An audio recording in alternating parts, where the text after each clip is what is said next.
다양한 경제 정보가 함께하는 시간 훈훈한 경제입니다. 오늘도 쿠키뉴스 송금종 기자 나와 있습니다. 안녕하세요. 네, 안녕하세요. 쿠키뉴스 송금종입니다. 네, 오늘은 어떤 주제 준비되어 있습니까?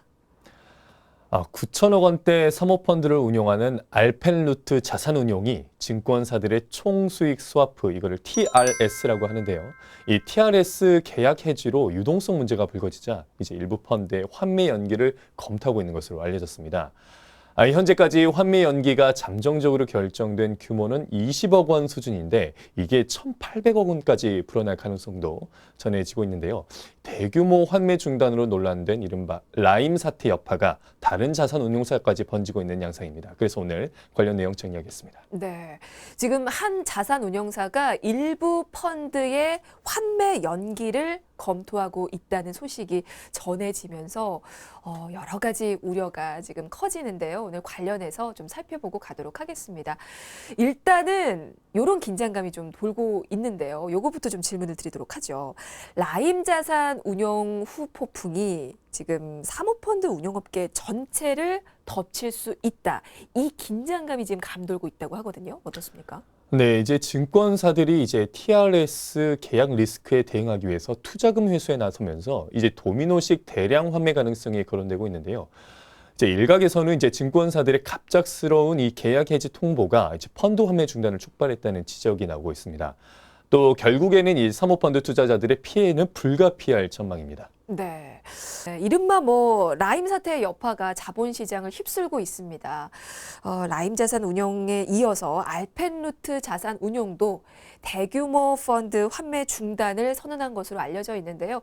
지금 계속해서 얘기가 나오는 게 총수익 스와프, TRS라는 상품이거든요. 이게 대체 어떤 상품이길래 계속해서 논란이 되고 있는 겁니까? 네, 이러한 이제 문제가 되고 있는 이제 TRS란 이제 증권사가 자산 운용사로부터 일정한 수수료를 받고 주식이나 채권, 전환사채, 신주 인수권 부사채 등을 자산 운용사 대신에 매입해주는 계약을 말합니다. 네. 이제 이 투자 자산의 명의자는 증권사이지만 이제 투자 수익은 운용사가 가져가도록 하는 구조입니다. 그러면 이게 자산 운용사 입장에서 볼 때는 투자 수익을 가져갈 수가 있으니까 어쨌거나 도움이 되겠군요. 네, 이제 이 TRS를 활용할 경우에 이제 차익 효과를 보면서 투자할 수 있기 때문에 이제 수익률 제고에는 도움이 되겠는데요. 만약 이 자산운용사가 증권사와 담보 비율이 50%인 이 TRS 계약을 맺었다면 자기 돈은 5억 원만 투자하고도 10억 원어치의 전환사채를 매입을 해서 이제 투자 수익률을 2배로 끌어올릴 수 있는 셈이 되는 것입니다. 네, 자산운용사 입장에서는 득이 더 많을 것 같은데 그럼 증권사 입장에서 볼 때는 어떻습니까? 네, 이제 증권사 입장에서는 이제 TRS는 쏠쏠한 수수료 수익을 올릴 수 있는 수단입니다. 이 통상 증권사들은 이제 자산운용사와의 이 TRS 계약을 통해서 1에서 2% 수준의 수수료 수익을 거두는 것으로 이제 알려져 있는데요. 네. 이 또 계약상 담보율 조정 그리고 자산 처분 등에 대한 권한이 증권사에게 있기 때문에 이 리스크 관리도 용이합니다. 이 자산을 처분할 경우에도 이 일반 투자자보다 선순위로 자금을 회수할 수 있다는 장점도 있습니다. 네, 최근에 이 환매 중단에 나서는 자산 운용사가 이어지고 있고 추가로 나올 수 있다는 전망까지 나오고 있는데요. 그 배경에는 자산 운용사가 증권사와 맺은 총수익 스와프, TRS가 있습니다. 설명을 들었을 때는 지금 증권사 그리고 자산 운용사 모두에게 좀 도움이 되는 상품 같은데 이게 어떤 문제가 생긴 건지도 좀 궁금한데요. 네, 여기서 문제는 이제 자산운용사가 운영하는 펀드에서 손실이 발생하거나 이럴 조짐이 나타날 때 발생합니다. 이 TRS를 제공한 증권사는 이제 담보 가치가 하락할 경우에 대비해서 이제 계약서상 권리에 따라 자산운용사의 담보 비율을 상향 조정할 것을 요청합니다. 그런데 이제 이 운용사가 증거금 추가 납입을 이행하지 않으면 지연이자 명목으로 현금을 받아내고 이건 결국 펀드 비용 증가로 이어져서 결국에는 일반 가입자들의 수익률 감소 요인으로 작용하게 되는 것입니다. 그러면 아직 손실이 발생하지 않았지만 그런 조짐이 있을 때 만약에 증권사가 계약을 회수하려 할 때도 이게 같은 문제가 발생할 수가 있습니까? 네, 최근 이 펀드의 환매 중단을 선언한 알펜루트 자산 운용의 경우를 보면요. 그렇다고도 볼 수가 있는데요. 한국투자증권과 이제 미래에셋대우 등 이제 알펜루트 운용의 TRS를 제공한 증권사들이 이 설 연휴 직전에 알펜루트 운용 측에 갑작스럽게 이 TRS 대출금 상환을 요구하자 이 알펜루트 운용은 1,108억 원 규모 펀드 3개의 환매 중단을 결정을 했습니다. 네. 이제 결국 일반 가입자들로서는 이제 영문도 모르고 환매 중단을 접하게 되는 것이죠.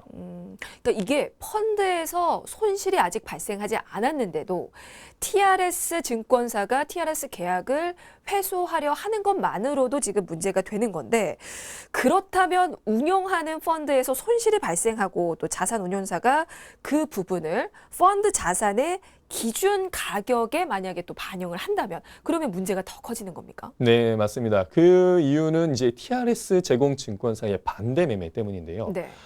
이 TRS 계약상 펀드 투자 자산에 대한 이 처분 권한은 이제 증권사에 있습니다. 그러니까 이제 TRS를 제공한 증권사 입장에서는 펀드 손실 발생과 이제 자산 상각 시에 해당하는 이제 자산 운용사가 더 이상 증거금 납입하기가 어려울 것이라고 판단을 하고, 이 담보물로 잡은 펀드 자산을 반대로 매매해서 이제 자기 담보 가치를 확보하게 되는 건데요. 네. 이로 인해서 이제 피해는 일반 가입자의 손실로 직결될 수 있다는 것입니다. 근데 이번 이 TRS 사태가 라임 사태 여파라는 이야기가 나오고 있는데요.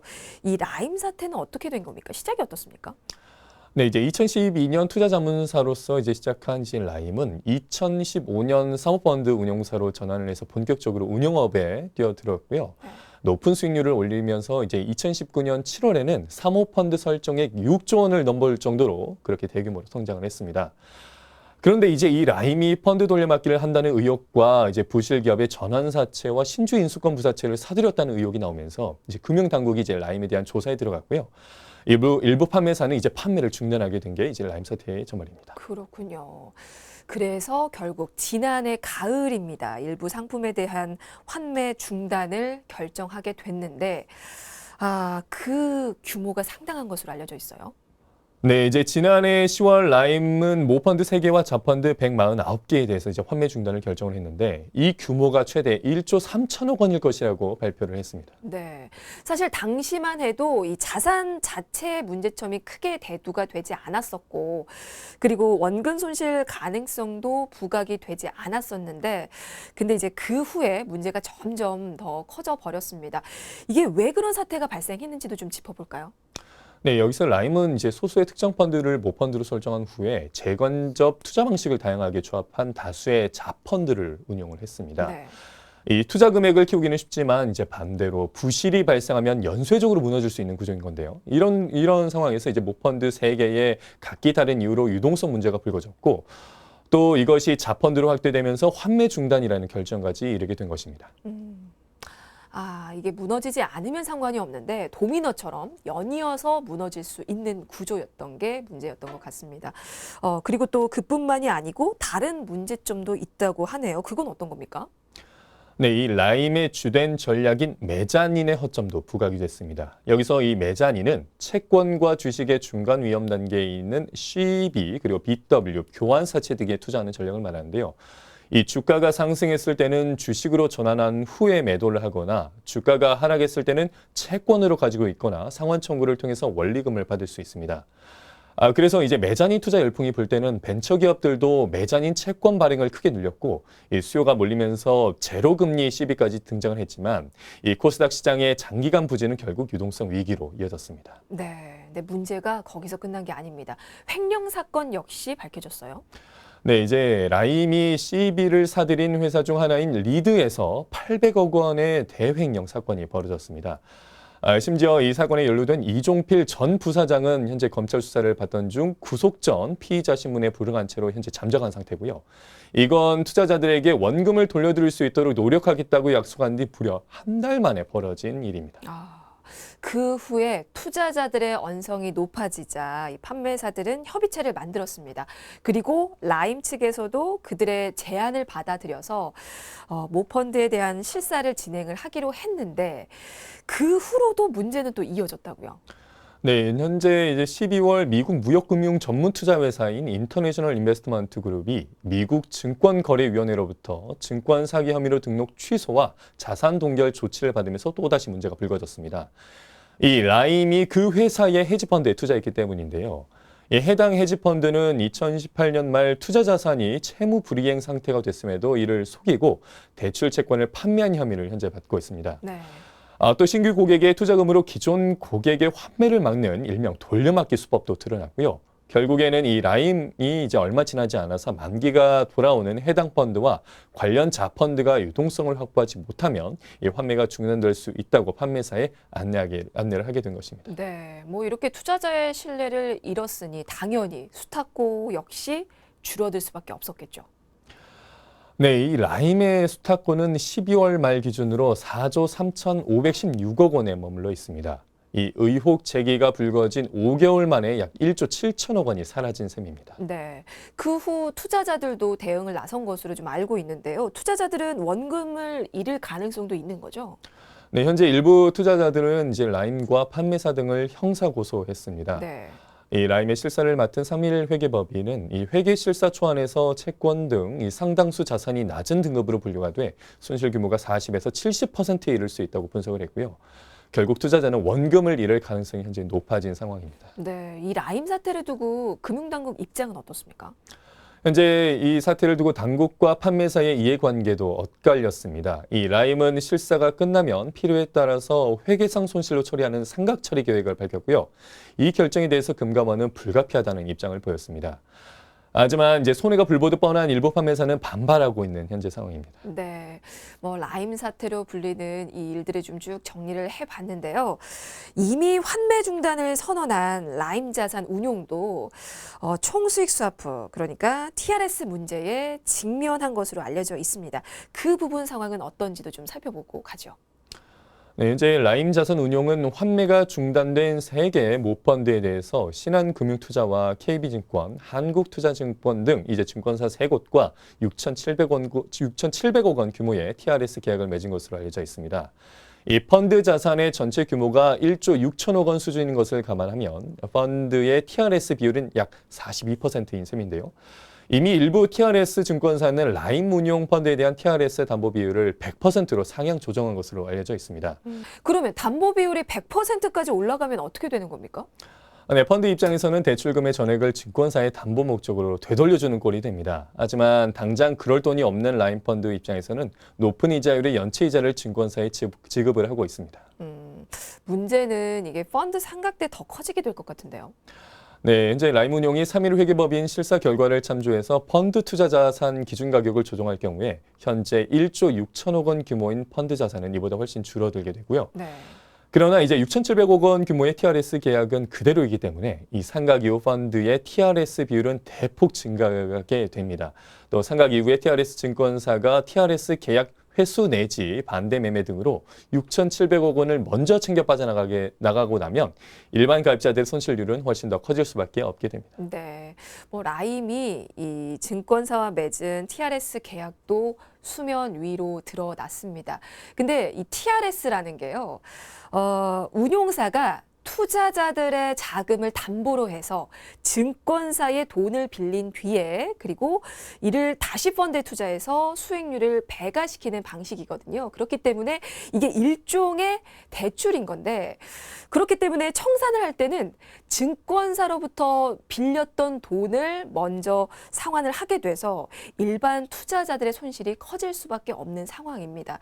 자, 그렇다면 이게 라임 외에 다른 자산 운용사도 위기라고 하던데요. 그 얘기도 좀 듣고 싶은데요. 네, 현재 금융투자업계에 따르면요, 이 알펜루트 자산운용은 증권사와 TRS 계약이 된 펀드 20개 그리고 설정 총액 1,817억 원에 대한 환매 중단을 검토 중인 것으로 알려져 있습니다. 이 전체 환매 대상은 총 26개 펀드 2,300억 원 규모로 알려져 있지만 이 가운데 회사 자금과 임직원이 투자한 479억 원을 고려하면 이제 실제 개인 투자자의 투자액과 증권사 대출 규모는 1,817억 원 수준이 될 전망입니다. 그러면 알펜루트가 이렇게 대규모 환매 중단을 검토하게 된 이유는 어디 있습니까?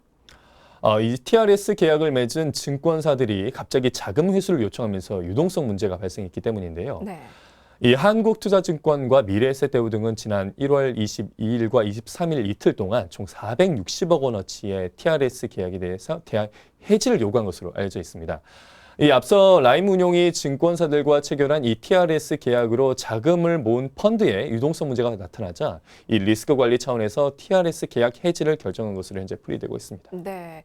이번에 환매 중단 사태는요, 앞서서 그 라임 사태 때처럼 증권사와 맺은 TRS 거래가 결정적인 역할을 한 것으로 보이는데요. 문제는 앞으로 벌어질 일입니다. 어떤 가능성을 좀 생각해 볼 수가 있을까요? 네, 현재 증권사들의 이제 TRS 계약 해지가 이어질 경우에 이 라임운용의 펀드 환매 중단 사태가 다시 일어날 가능성도 배제할 수가 없겠습니다. 이 증권업계에 따르면 이제 국내 증권회사는 현재 19개 자산운용사에 대해서 2조 원에 육박하는 수준의 TRS 계약을 맺고 있는 것으로 현재 파악되고 있는데요. 이 증권사들의 TRS 계약 해지가 이어질 경우 구조가 비슷한 헤지 펀드들의 추가 환매 중단 사태 가능성을 이제 배제하기 어려운 상황입니다.